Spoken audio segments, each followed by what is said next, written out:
Welcome to 10-Minute Murder, brief and bingeable true crime.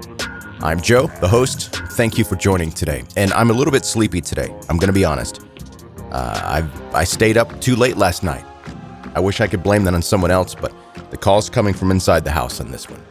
I mean, it's kind of your fault. Some of you have asked me to watch Barry and let me know what I think about it.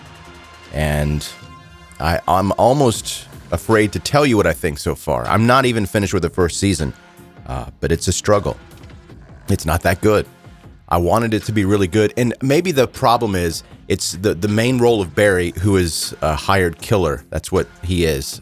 The main role, it's played by a guy who I've only ever seen in comedies, and I keep expecting him to be funny, and he's not funny. I think any moment now he's going to say something funny, and it's not funny. And another part of the problem may be that one of my favorite all-time shows is Dexter, a serial killer, and this is Barry, I guess kind of a serial killer. He's a hired killer, so he is a serial killer. And it just feels like a low-key ripoff. I don't know. But that's why I'm tired. I'm trying to get through the first season. And so far, no bueno. And I know you guys keep telling me it's going to get better. You have to wait through the boring parts, and it eventually gets better. So I'm waiting on that. So we'll see how it goes. Hey, if this is your first time listening to 10-Minute Murder, please subscribe now so that you can catch up on all the back episodes. Never miss any of the new ones. Connect on social media. See the visuals of what we're talking about here on the podcast. And if you like this episode, please leave a rating and review any place that is possible. Go to 10minutemurder.com for all things related to 10-Minute Murder. Now to today's story.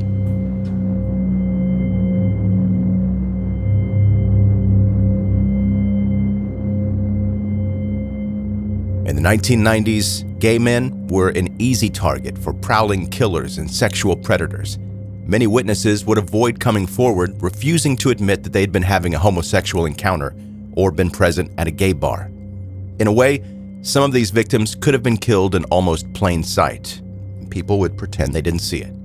But investigators in the Indianapolis Police Department had been working hard for years trying to make connections between missing gay men who seemed to have several common characteristics: similar height, similar weight, and age, last seen in the same general location. It all had the makings of the work of a serial killer. Finally, in 1992, a breakthrough came when a witness came forward, identifying himself as Tony Harris. Tony told investigators that he believed his friend, Roger Goodlett, had been murdered by a regular at a gay bar that they attended. Tony had noticed that the suspect, who went by the name Brian Smart, had also shown unusual amount of interest in Roger's disappearance. Also, Tony knew that Brian was violent in the past. Brian had attempted to asphyxiate Tony to death with a pool hose. Tony managed to escape the attack, but Brian Smart was an alias, and without the man's real name, there were no further leads. 3 years later, Tony saw Brian again. He recognized his assailant instantly. He followed his car and was able to write down the license plate number. Once again, Tony went straight to the police with his findings, and this time, it gave them the connection they needed to move the investigation forward. A name. The license plate number that Tony wrote down belonged to a local man by the name of Herbert Baumeister. From an early age, Herb Baumeister was already earning the media nickname that would one day be given: Herbert The Pervert. By all accounts, there was no childhood trauma that led him to developing his obsession with obscure and obscene sexual fetishes. In fact, he lived a cookie-cutter childhood, born to well-off parents and raised in Indianapolis, Indiana, along with 3 younger siblings.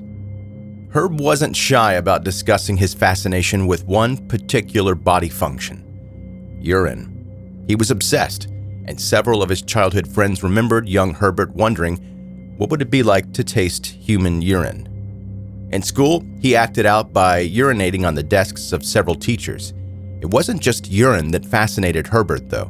He was also intrigued by death and dying. This led to a frequent antisocial hobby of playing with the corpses of dead animals. When Herbert's father, a very well-respected anesthesiologist, found out about Herbert's strange obsessions, he took action immediately. Herbert was assessed by a mental health professional who diagnosed the young boy with both antisocial personality disorder and schizophrenia. However, despite these serious diagnoses at such a young age, there was never any push for Herbert to receive any further mental health treatment. For the rest of his high school years, Herb remained socially withdrawn and outcast. In adulthood, Herbert continued to make everybody around him uncomfortable.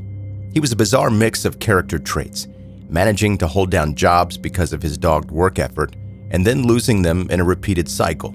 He got married in 1971, and he had 3 children with his wife, Juliana. Despite Juliana reporting that she has never seen Herbert naked, and in fact, the couple had sexual intercourse less than 10 times during their 25-year-long relationship. Juliana tried her best to be understanding about Herb's glaring health issues, which placed a significant strain on their relationship. Within 6 months of their wedding, Herb's father had him committed to a mental hospital. Initially, after investigators got a hold of Herbert's license plate number, he refused to allow investigators to search his property, and Juliana backed up her husband's demands. There was no hard evidence to connect him to the case, and police couldn't really push that any further. However, Herbert's unusual and often frightening behavior was getting worse, and shortly after he was identified as a suspect in the missing persons cases, Juliana decided that she wanted to get a divorce. She'd had enough of Herbert and his secrets, and she held one final trump card over him. After she filed for divorce, she finally gave investigators permission to search the farm they lived on while Herbert was out of town. A search of Herbert's property confirmed suspicions that he was a killer. 11 sets of human remains were located, with 8 bodies able to be positively identified. What investigators didn't realize was that one of these bodies had possibly been discovered earlier by Herbert's own child. One day in 1994, Herbert's son found a human skeleton buried in the backyard of the family home. He told his parents about what he had found, and Herb reassured him that the skeleton was actually a dissecting skeleton that had been given to him by his father.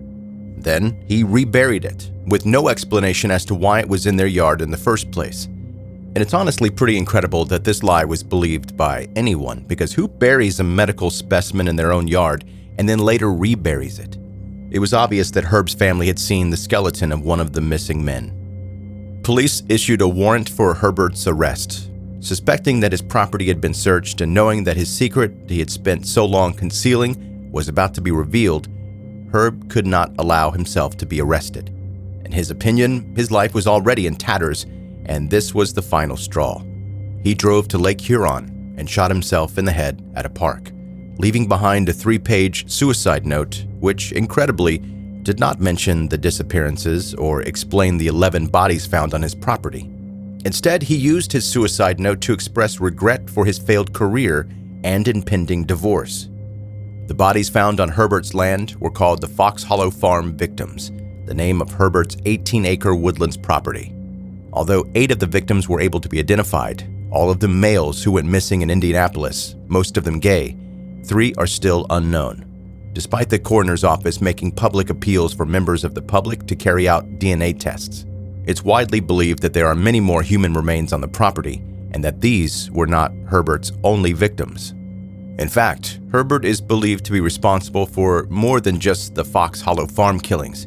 He became the prime suspect in another case, an uncaptured serial killer known as the I-70 Strangler. As the name suggests, this killer strangled his victims to death, then dumped them close to Interstate 70 throughout the 80s and early 90s.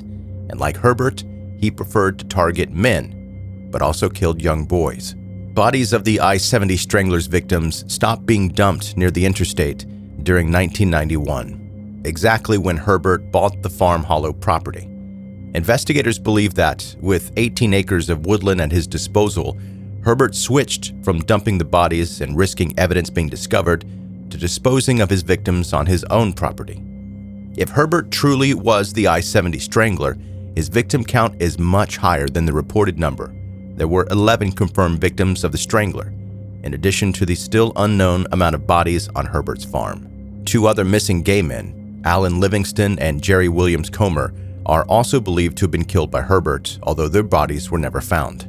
It's unknown if Herbert ever had any other disposal sites for bodies, or if Interstate 70 and Fox Hollow Farm were the only resting places for his victims. In 2022, a fresh search of Fox Hollow Farm located yet another piece of human body. as well as identifying a total of 20 separate locations where human remains may have been buried deep underground. So many questions remain. What was his motive? Why did he start killing? And who was his first victim? And the big question, how many victims are there in total? In Herbert's final action, by putting a gun to his own head and leaving behind a pointless suicide note, he ensured that those answers would be as difficult to find as possible. Although Herbert the Pervert left his victims' families and his own family without closure or justice, some of his darkest secrets are likely still buried on that farm that he, his wife, and his children once called home.